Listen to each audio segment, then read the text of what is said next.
कहते हैं एक टन भाषण और एक दिन का एक्शन। एक टन भाषण पर एक दिन का एक्शन भारी पड़ता है। आज वही स्थिति, उसको सार्थक करने का काम अमित ने किया है। प्रतिमाएं क्या है? प्रतिमाएं प्रेरणा है, प्रेरणा के स्तंभ है। प्रतिमाएं, वो देश मर जाता है जो अपने पुरखों को भूल जाता है, शहीदों को भूल जाता है। आज जो यादगार माइलस्टोन अमित ने रखा है, इलाके का, जिले का, बिहार का बच्चा बच्चा, आने वाली भावी पीढ़ी महाराणा प्रताप से प्रेरणा लेने का काम करेगा। एक बहुत ही ऐतिहासिक क्षण में हम एक दूसरे से मिल रहे हैं। साथियों, महाराणा प्रताप पर कुछ बोलना सूरज को दिया दिखाने के बराबर है। हमें कुछ बोलने की जरूरत नहीं। महाराणा प्रताप क्या थे और उनका भाला कितना था, उनका कवच कितना था, ये सब कहने की जरूरत नहीं है। महाराणा प्रताप का दो जानवर जिसने साथ दिया, चेतक, वो भी जब अमर हो जाता है इतिहास में, राम प्रसाद हाथी, वो भी जब इतिहास का अमर पात्र हो जाता है, तो महाराणा प्रताप पर कुछ बोलने की जरूरत नहीं है। महाराणा प्रताप को जीने की जरूरत है,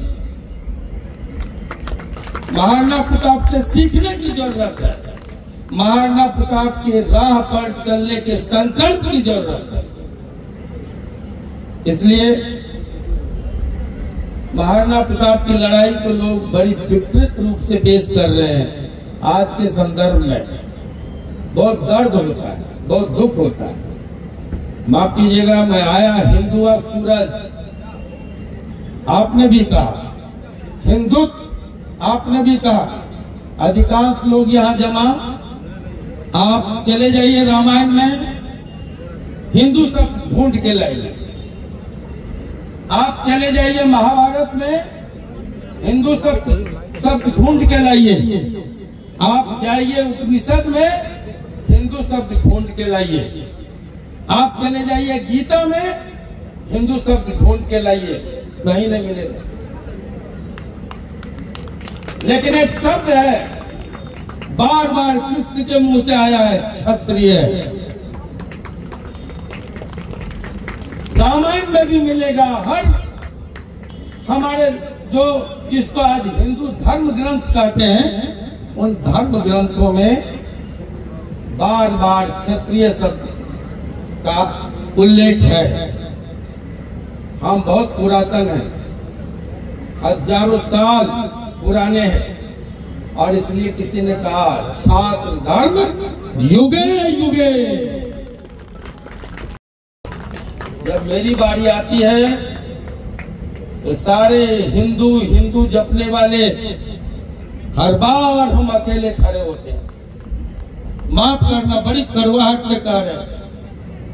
यह हिंदुत्व के नाम पर एजेंडा चल रहा है कुछ और थोपने का।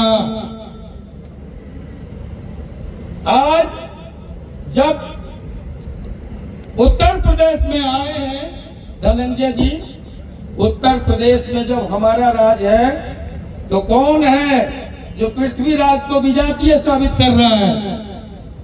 क्यों कर रहा है? जब देश में हमारा राज है तो क्यों हिंदुत्व का राज है, तो क्यों मीर भोज को कुछ और बताने की कोशिश हो रही है? जिस वंश से हम आते हैं वो तोमर वंश है, अनंगपाल का वंश है। आज उसको भी कुछ और बताने की साजिश चल रही है इतिहास में। क्यों ऐसा हो रहा है? और इस सवाल पर हिंदुत्व के ठेकेदार लोग चुप क्यों हैं? मेरा सवाल। क्यों चुप है? क्यों नहीं कहते हैं ये गलत हो रहा है? माफ करना, महाराणा प्रताप जब लड़ाई लड़ने निकला था तो महाराणा प्रताप को साथ हमारे वंश के, तोमर वंश के, ग्वालियर के राजा राम सिंह 100 परिवार हल्दी घाटी में दफन हो गए, कुर्बान हो गए, बलिदान हो गए।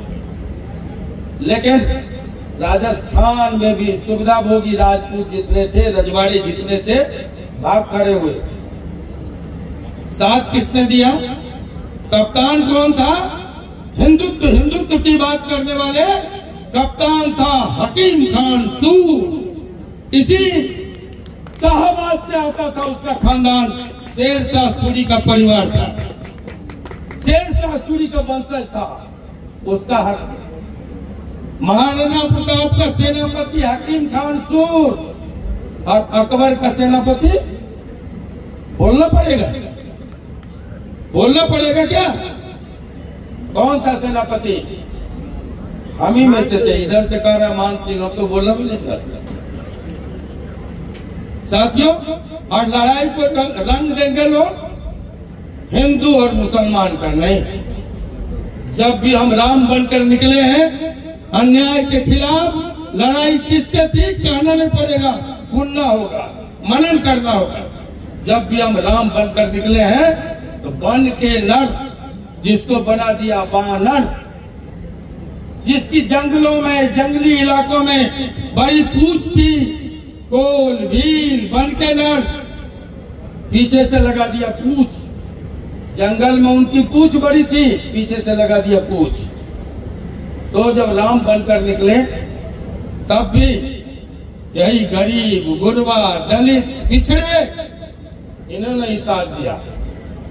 जब हम महाराणा बनकर निकले तब भी हमारा साथ दिया कोल भील,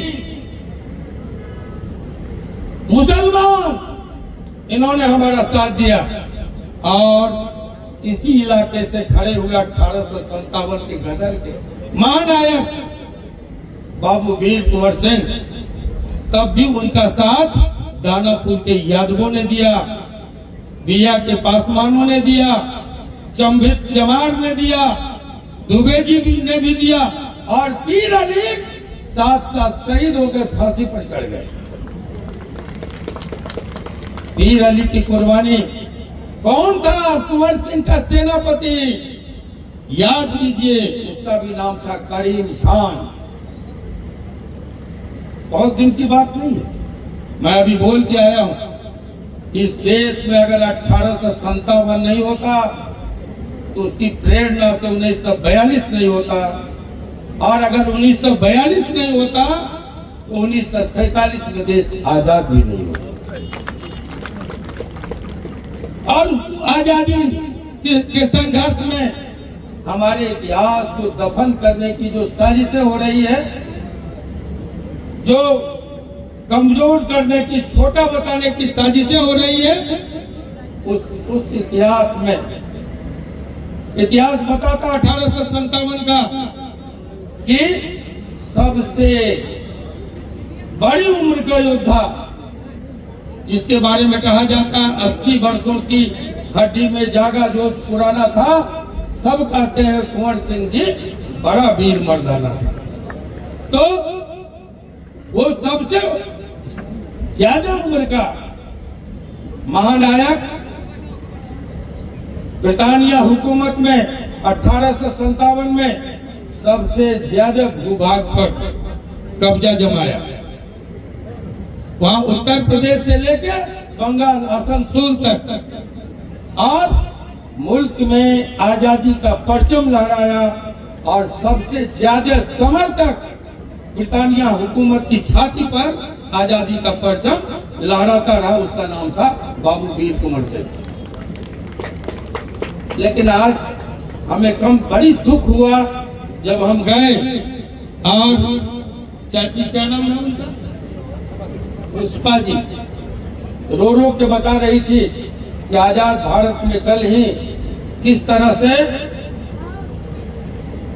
बूटों से कुंदों से मार मार के एक स्वतंत्रता सेनानी के परपोते को, कुंवर सिंह के परपोते को, छरपोते को, जो भी हो, उनके वंशज को मार मार के और लाश फेंक दिया गया बाहर। ये आजाद भारत में हो रहा है। इसलिए हो रहा है कि शायद हम मुर्दा हैं। आनंद मोहन तंग किए जाते हैं, तबाह किए जाते हैं, निकलने पर फिर से घेरने की कोशिश होती है, इसलिए कि हमारी जमात मुर्दा है।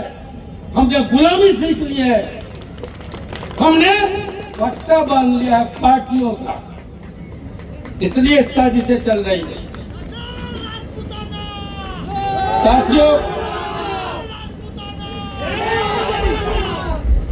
साथियों, हमने कहा कि कुंवर सिंह भी जब निकले थे तो सभी वर्गों के एक महायोद्धा थे, महानायक थे, लेकिन मैं समझता हूं कि 1857 के गदर में उससे बड़ा कोई जननेता नहीं था जिसके साथ हर वर्ग, हर समुदाय, हर धर्म के लोग थे। इसलिए आज जब हम महाराणा प्रताप की प्रतिमा के अनावरण के अवसर पर इकट्ठा हुए हैं, एक बात जान लीजिए, लड़ाई हिंदू और मुसलमान की नहीं थी, लड़ाई गुलामी, आजादी और स्वाभिमान के बीच थे।